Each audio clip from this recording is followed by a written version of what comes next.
বর্তমানে কাতারের কিছু নতুন ভিসা ব্যবসায়ী তারা বিভিন্ন মিথ্যা প্রলোভন দিয়ে ভিসা বিক্রি করছেন, কিন্তু বাস্তবতা হলো ফ্রি ভিসা 70-80% লোক বেকার। অতএব আসার আগে ভালো করে চিন্তা করে আসবেন, কারণ শুধু বাইরের মানুষ নয়, কিছু ক্ষেত্রে কাছের মানুষও ধোঁকা দেয়। কারণ টাকার জন্য মানুষ পারে না এমন কোনো কিছু নেই। 4-5 হাজার রিয়ালের ভিসা চড়া দামে বিক্রি করছে এবং এখানে আসার পর আপনাকে আকামা হাতে ধরিয়ে দিয়ে বলবে আগামী বছর 3000 রিয়াল নিয়ে দেখা করবে আকামা রেনুর জন্য। আপনার কাজ আছে কি না সেটা তার দেখার সময় নেই।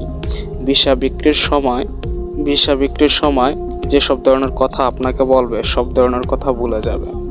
এটাই দালালদের অভ্যাস, দালালদের চরিত্র। নিজের বিবেক থেকে এসব বলছি, কারণ এখানকার বাস্তবতার মুখোমুখি হচ্ছি আমরা। এজন্য কারো মিথ্যা প্রলোভনে পড়বেন না। আসার আগে বিশ্বস্ত কেউ যদি থাকে তাহলে তার সাথে কথা বলবেন। 100% কাজের গ্যারান্টি দিতে পারলে তাহলে আসবেন, আর না হয় না। বর্তমানে কাতারের অবস্থা অত্যন্ত ভয়াবহ। আর বর্তমানে দালালরা খুব সুন্দর করে মিথ্যা কথা বলে যে বর্তমানে কাজ খুব কম, কাজ কিছুদিন পর হবে।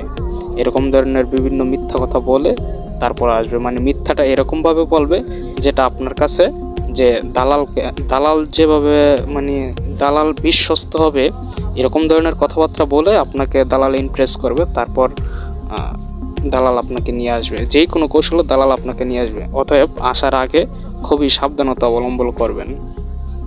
এই কথাগুলো বাস্তবতা থেকে বলছি।